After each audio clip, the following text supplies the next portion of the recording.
Selam arkadaşlar, nasılsınız؟ Ben نگین. سلام دوستان عزیز، نگین هستم.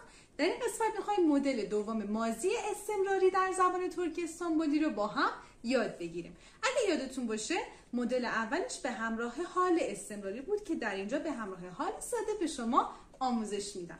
حالا فرمولش به چه صورت هستش؟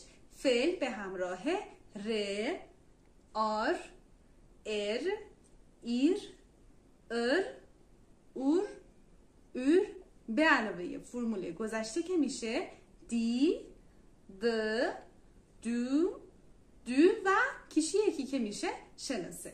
مثال میزنم، خوب دقت کنید.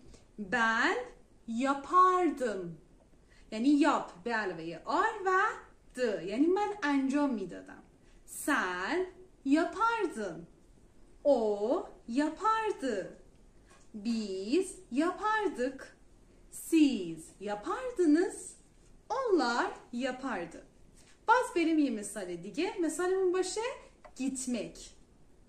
Ben giderdim. یعنی من میرفتم. یعنی gitmek به علاوه er که مدل استثناء هستش و به علاوه دی و شناسه. Sen giderdin.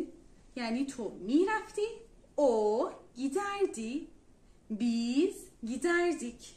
Siz giderdiniz. Onlar giderdi. Mesela biz eskiden sürekli pikniğe giderdik. Yani ما قبلا و مدام میرفتیم پیکنیک. Ben sizinle gelirdim. من با شما می اومدم. Ben orada çalışırdım. یعنی من اونجا کار میکردم. و حالا بریم سراغ منفی کردنش. برای منفی کردنش از ماز و مز به علاوه اگه ماز باشه د، اگه مز باشه دی به علاوه شناسه استفاده میکنیم. حالا براتون مثال میزنم، خوب دقت کنید. Ben yapmazdım یعنی من انجام نمیدادم. Sen yapmazdın یعنی تو انجام نمیدادی. O yapmazdı. Biz yapmazdık.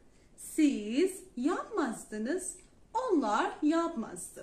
باز با هم بریم یه مثال دیگه. مثالمون باشه gitmek که با توجه به اینکه gitmek ای داره اینجا هستش از مز و دی استفاده میشه. یعنی وقتی که ماز باشه د و وقتی که مز باشه از دی استفاده میکنیم. Ben gitmezdim. Sen gitmezdin یعنی تو نمیرفتی. O gitmezdi. Biz gitmezdik.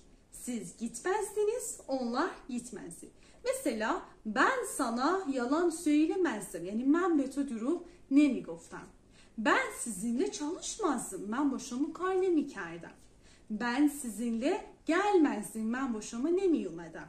Tamam arkadaşlar, izlemeniz için çok ama çok teşekkür ederim. Like ve yorum yapmayı unutmayın ve benden sonra tekrar etmeye çalışın ve hadi bana bay bay, görüşürüz.